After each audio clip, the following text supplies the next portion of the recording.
Le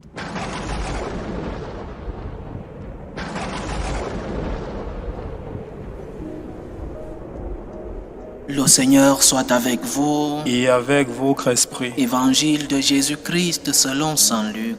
Gloire à toi, Seigneur. En ce temps-là, au cours du repas chez un chef des pharisiens, en entendant parler Jésus, un des convives lui dit : « Heureux celui qui participera au repas dans le royaume de Dieu. » Jésus lui dit : « Un homme donnait un grand dîner et il avait invité beaucoup de monde. À l'heure du dîner, il envoya son serviteur dire aux invités : « Venez, tout est prêt. » Mais ils se mirent tous unanimement à s'excuser.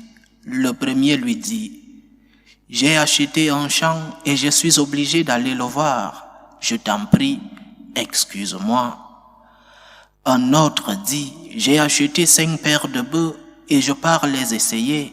Je t'en prie, excuse-moi. » Un troisième dit : « Je viens de me marier et c'est pourquoi je ne peux pas venir. » De retour, le serviteur rapporta ces paroles à son maître. Alors, pris de colère, le maître de maison dit à son serviteur : « Dépêche-toi d'aller sur les places et dans les rues de la ville. Les pauvres, les estropiés, les aveugles et les boiteux, amène-les ici. » Le serviteur revint lui dire : « Maître, ce que tu as demandé est exaucé et il reste encore de la place. » Le maître dit alors au serviteur : « Va sur les routes et dans les sentiers et fais entrer les gens de force afin que ma maison soit remplie. Car je vous le dis, aucun de ces hommes qui avaient été invités ne goûtera de mon dîner. » Acclamons la parole de Dieu. Louange à toi, Seigneur Jésus. Pour comprendre ce fragment de l'évangile de saint Luc, nous devons entrer dans le contexte où il est dit, où le Seigneur nous parle de cette parabole, de ce monsieur qui a des invités. Le contexte, c'est celui d'un repas. Un repas chez un chef des pharisiens, une personne riche.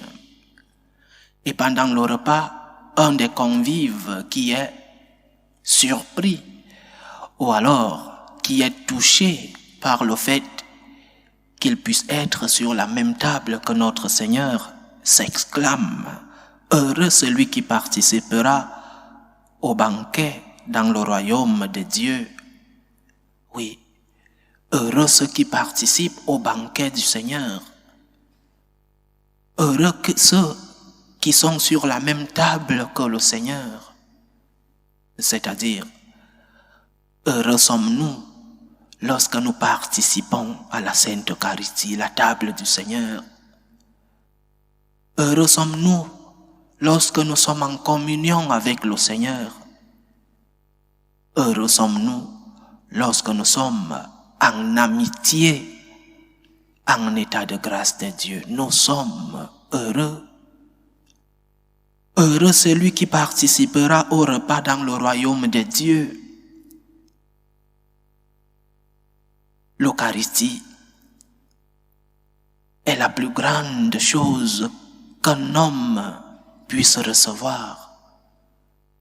L'Eucharistie est le plus grand don que Dieu a fait à l'humanité. Le Dieu Tout-Puissant, le Dieu créateur de l'univers, de tout ce que nous pouvons voir et de ce que nous ne pouvons pas voir. Ce Dieu, par amour pour nous, a décidé de rester dans un petit morceau de pain. Quel amour! Quelle grâce nous avons reçue! Recevoir le Seigneur lui-même en nous. Le Seigneur qui a voulu être si proche de nous, jusqu'à ce qu'il a accepté de rester si fragile, un morceau de pain, jusqu'à ce qu'il a accepté de courir le risque d'être piétiné par nous les hommes. Quel immense amour, notre Seigneur.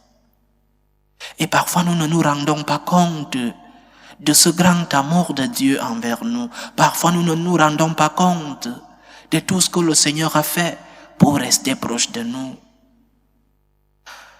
Parfois nous croyons que quand nous prions, quand nous allons à la messe, nous faisons une faveur à Dieu.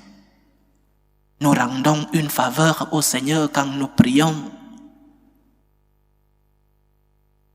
Parce que nous ne comprenons pas, nous ne sommes pas conscients de la grâce que nous recevons, non seulement dans la prière à la maison, mais aussi la grâce que nous avons lorsque nous allons à la table du Seigneur, lorsque nous participons comme ce convive au repas du royaume des cieux. L'Eucharistie est l'anticipation de ce que nous vivrons au ciel. Nous vivons le ciel sur la terre lorsque nous participons au repas du Seigneur. Quelle grâce, quel don, quel immense amour. Et un amour que nous devons valoriser, chers frères et sœurs. Le Seigneur a voulu rester près de nous. Et que faisons-nous? Pendant que Dieu s'approche de nous, nous nous éloignons de lui. Pendant que Dieu veut être proche de nous, nous lui tournons le dos. Qu'est-ce que nous faisons pour valoriser cette présence de Dieu au milieu de nous? Le Dieu tout-puissant qui accepte de rester si petit par amour pour nous. Quelle est notre réponse? Quelle est la réponse que nous donnons à Dieu pour cet amour si immense? Quelle est la réponse que nous donnons à Dieu pour ce rapprochement?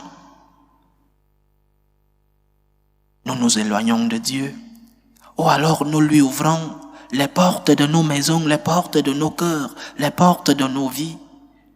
Merci Seigneur pour un amour si grand. Nous ne méritons pas l'amour de Dieu.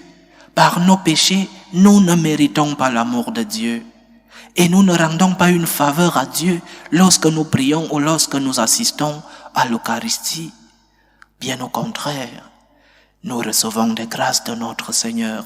Bien au contraire, nous sommes en train de lui donner une réponse de gratitude.